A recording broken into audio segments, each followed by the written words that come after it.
tell your name and a little bit about your life story from the beginning. You were born in Redlands in what year? My name is Tom Morgan. I was born in Redlands, California in 1942, and we moved to Desert Hot Springs in 44. And my dad built the store in 45, and I've been here ever since, and I want out. I want my parole. What were your dad and mom's names? Les and Fern Morgan. And Pop was instrumental in helped start the Baptist church, the fire department, the library, the street lighting. He worked with the Improvement Association of Desert Hot Springs, and he was president for several years. And he was instrumental in starting Angel View Crippled Children's Hospital. You had one brother. And my brother had polio in 48. And when he got out of the hospital, he came back to the desert, and hot water had helped keep him from getting crippled up anymore, which had helped my father. And when my dad went to March of Dimes to see about paying them for doing the operations on my brother's back, March of Dimes says, pass it on. So my dad took that to heart and got together with a bunch of the men in Desert Hot Springs, and they founded the Angel View Crippled Children's Hospital, which at that era there was a lot of polio victims. The hospital is not used for polio victims anymore, but it's still very active and has a lot of homes throughout the Coachella Valley that takes care of kids that need help. And their first office was along here somewhere? It was next door. So tell about this land and what was here. It was some soft rocks, and a lot of open area. There wasn't a whole lot of activity. We didn't have televisions per se, and we didn't have Facebook, and we didn't have computers, so we just had desert. And when Pop opened this store up, there was nothing along on either side of us at that time. And then what later came in along the whole row? Well, he built the Angel View Crippled Children outpatient clinic next door, and that was in 54. And then in 58 he built another building, and the grocery store moved from here to that one. And then in 59 he built the building at the end where Gypsyland is now. And since that time he sold all those and we just have this store left. Was he an electrician? Yep, he was an electrician. He worked for Southern California Edison back in the early 40s. And that's where he became associated with electricity. And then when he got injured and had to quit there and came out here, after a couple of years of not being in a wheelchair or bedpast, he went back to doing electrical work. Do you remember some of your dad's buddies at the time? I know you were just a little kid, but do you remember some of your dad's friends? No. Cabot was one of his friends. C.C. Covey, Dr. Compton. He was friends with Wardman. He was friends with Coffee.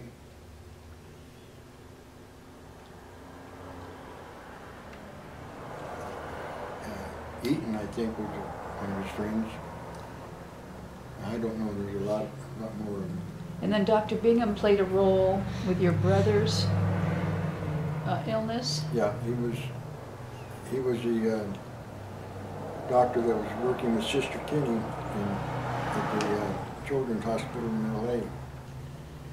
And then when my brother got curvature of the spine, Pop went to Dr. Bingham in his office in Riverside, And Dr. Bingham says, take him down to March of Dimes and tell him that he needs an operation. So they went down to Dr. March of Dimes, and they sent him back to Dr. Bingham and then back to the Children's Hospital in LA for 3 major spinal operations. So the folks got to know Dr. Bingham pretty good over the next 3 or 4 years. And then when they came out here to work on the outpatient clinic, and at that time I did the janitor work at the outpatient clinic in the morning before going to school. And I found a fine, slightly used cast in the trash, and it fit, so I taped it on and went to school and tried to tell the coach that I had a broke arm, I couldn't dress for PE. And he said, ain't buying it. You don't have a note, you're going to dress. So I had to dress.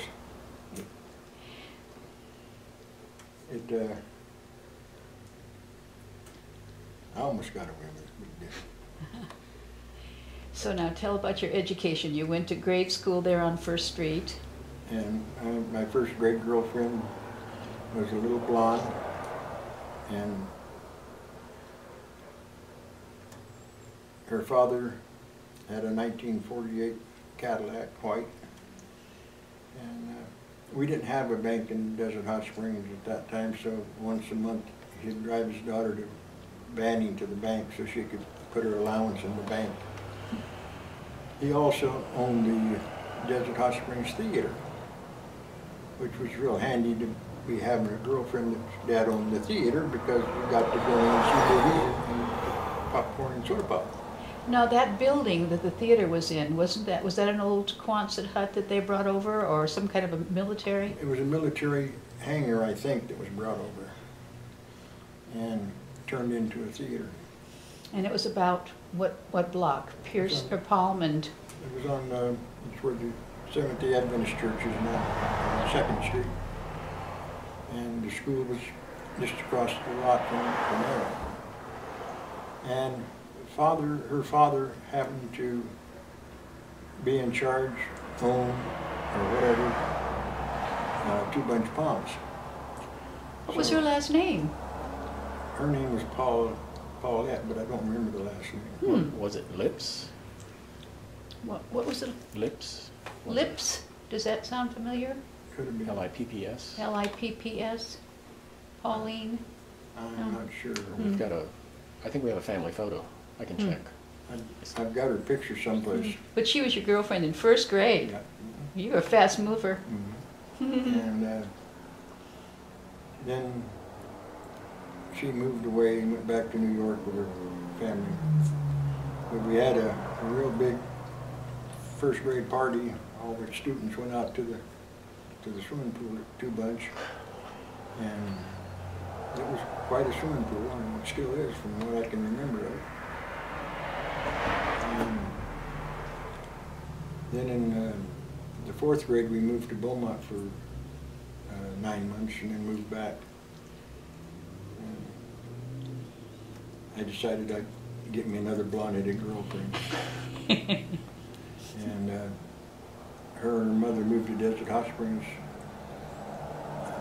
7 years ago. And we played cards with her and her mom. Her mom's 94, and Shree, of course, is 70. But don't tell her I said so. And who was she? She was my minister's daughter.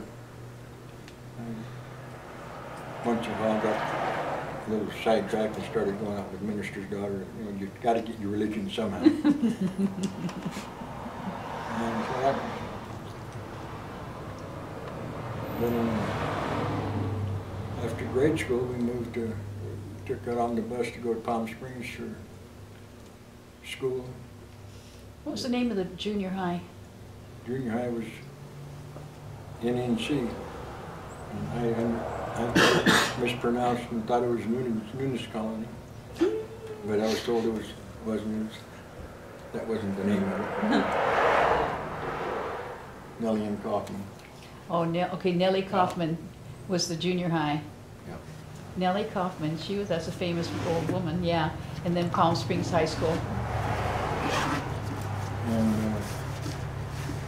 And then after that, I got shanghaied and sent off to college for a couple of years. Yeah, where'd you go? Mount San Antonio Junior College. Mm-hmm. And then I made the mistake and got married and stayed in there for a few more years. And in '68, I moved back out here. Been here ever since. And who, Jerry Skews, was he a buddy? No, we were not at that time. He was one of the older boys, and I was one of the younger ones. We got to be pretty good friends in the later years. Hey there. Howdy. But What do you remember, like when you were in junior high and high school, what do you remember about some of the businesses and what have you downtown? What would give us a little picture of what the Palm and Pierson and this whole area was like? you know where the playoffs bar Yeah. that used to be called the Oasis? And right across the street, Cattywampus, was a big billboard sign. That was when I was 11. And there was 2 horses and 2 dogs tied up to that billboard sign, which was quite a shock when walking home from school. Leo was in the bar having a beer, and I guess Leo stayed till he died, which I think he died a couple of years ago. But he was a character. He was from Florida, he said, and he was riding across the United States, and when he got here, he wound up in the bar and met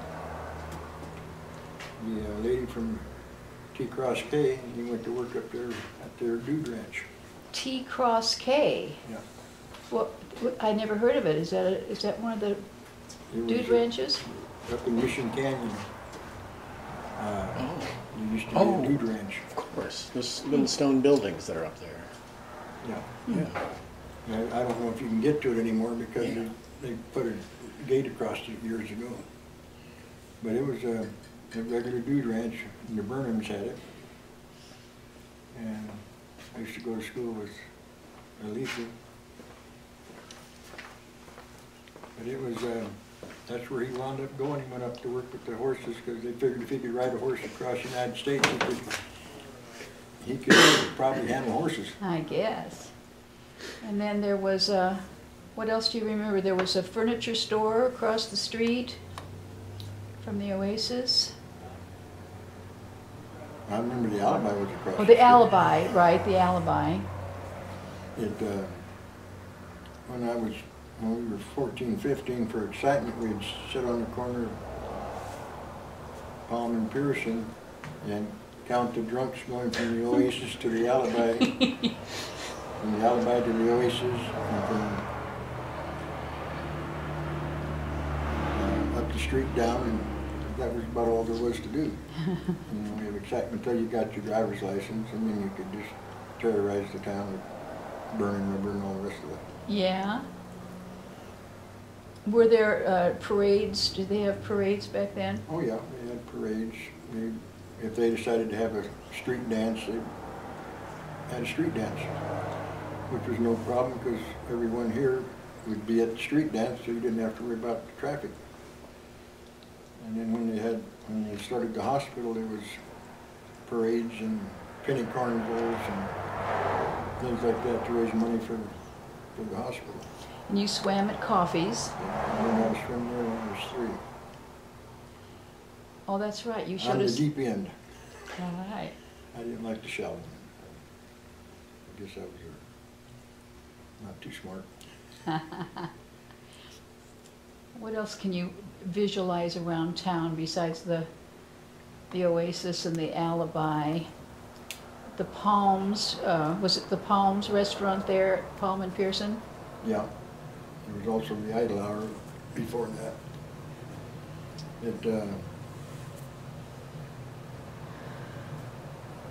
I don't remember when they closed it down, but it was there for a lot of years. The Idle Hour, yeah. How about, what do you remember about Cabot Yerxa? Did you go up to the Pueblo? Yeah, I've been up to Pueblo a lot.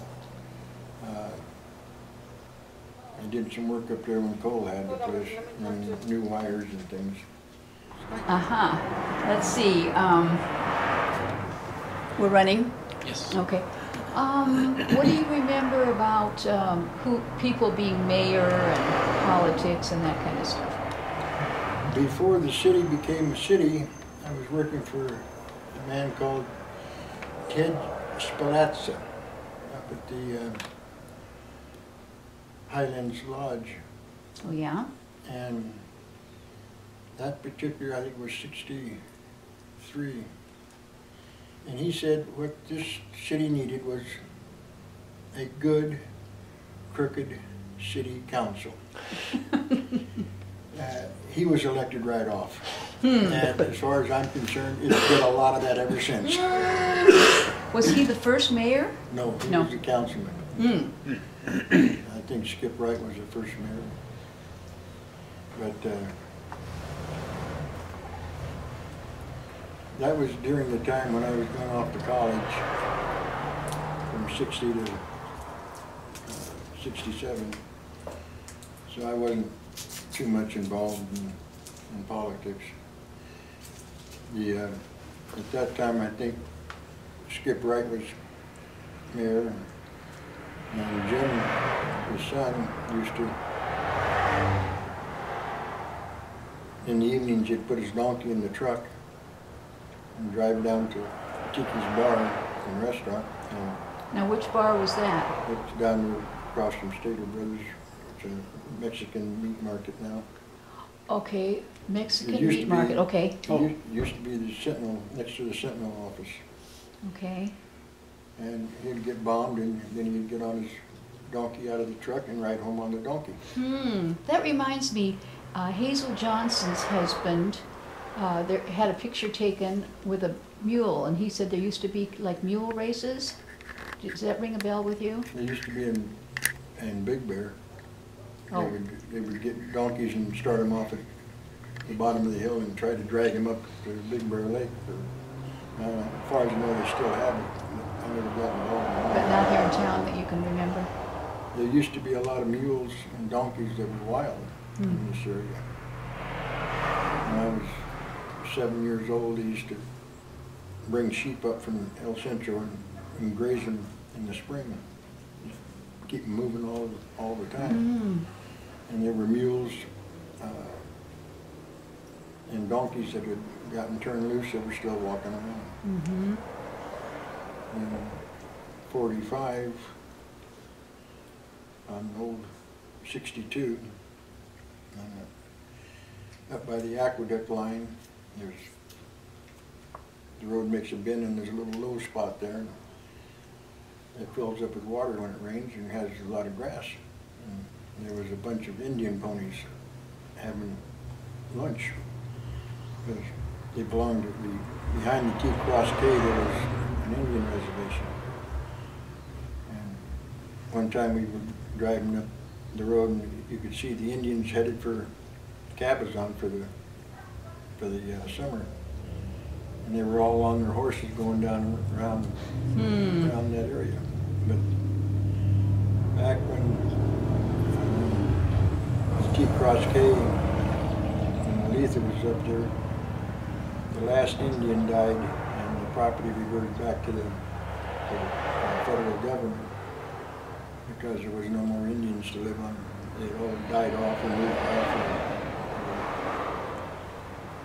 So that was behind the T-Cross K, and that was all reverted back to the government. But it was kind of unusual to see all those horses up there. I guess. And then you also went up to the old Eagle's Nest. Tell us about that. That was back when I was probably 13, 14. Would hike up to where Cabot Yerxa had his first homestead behind 2 bunch ponds. And it was dug out in the side of the hill. And you had a pretty good view from up there. Wasn't nothing up there except that old concrete shack that was built in the back of the hill. And That was tore down in 58 or 59 when they subdivided Miracle Hill. What do you remember about that stone place there at Varner and Mountain View? That was an old Texaco gas station. What do you remember about that? I remember a couple of years ago somebody was stealing the rocks. Right. And I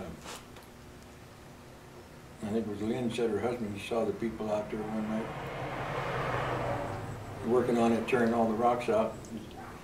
It was a gas station. There was one in Thousand Palms, one at Mountain View, and then at 99 in Indian.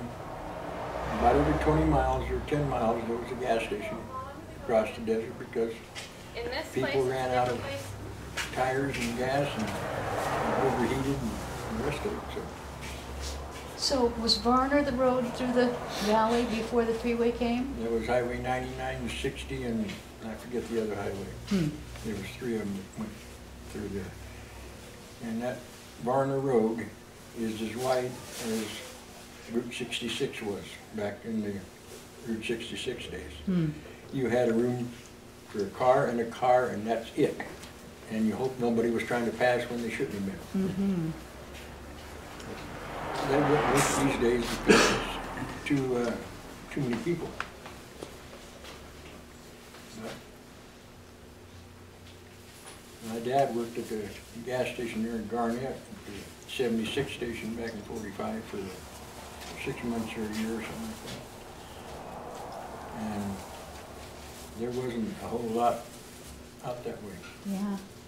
You could buy property between the freeway and what's the freeway now and Dillon Road. You could buy property for $10 an acre if you knew what you could do with it at that time. And now we're in Morgan's Collectables. Yeah. When did you start doing this? 98. I opened it up to keep the wife out of the bingo parlors. It sort of worked. But it gives her something to do, but she decided I should be doing it instead of her. Fell into your lap, huh? Yeah. But it's been in the family for 67 years. So here we are.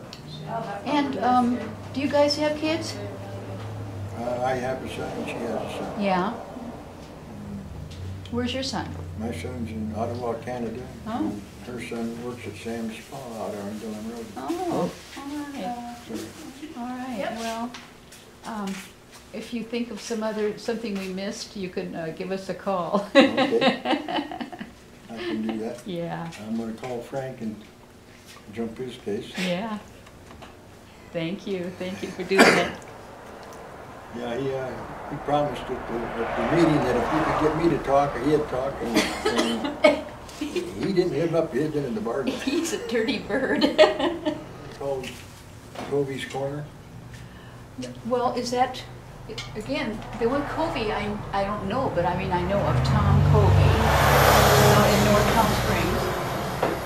But Covey's Corner was at the corner of Indian where it ran into Dillon.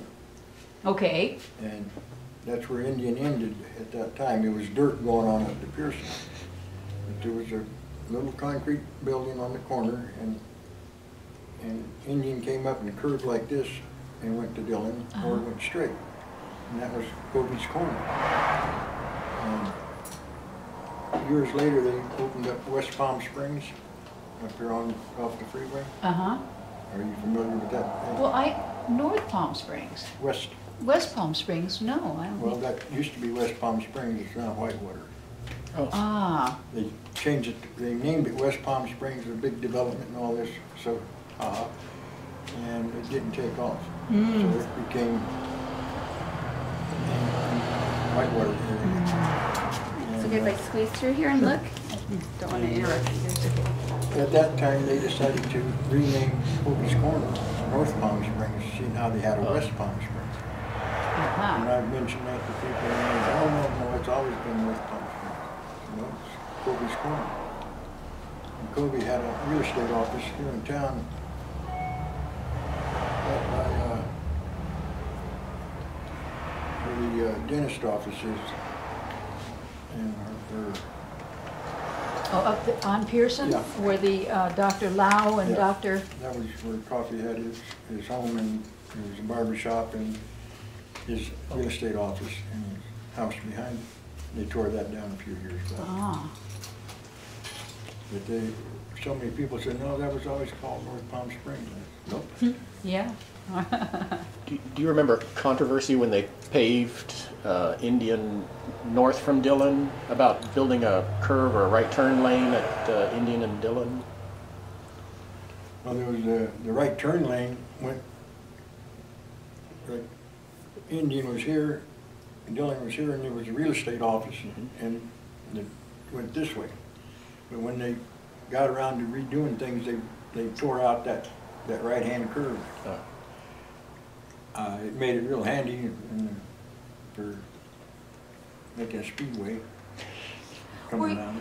Were you an officer? Were you an officer in the Historical Society at one time? No. No. Okay. No, I went to a couple of meetings and I didn't see there was a whole lot of Activity. Did you get it? Okay, thank you. There wasn't a whole lot of getting things done, in my opinion. I'm not much of a joiner, and neither was Frank. And so after that last meeting, when he said, he talk, I'll talk, and do that, and we both went zippity-doo-dah. So, We'll get him yet. I was never involved too much with it. That was when Jerry was alive and Lynn was working, and her father Bob was involved in it too, I think. But Lynn Howes and Bob Hall. yeah. So I never got around to joining much on anything. Yeah, you weren't in Rotary or that kind of thing, huh? Yeah. I was more interested in other things. Probably won't get into that. Okay, well, thank you. Thank you. No, we treasure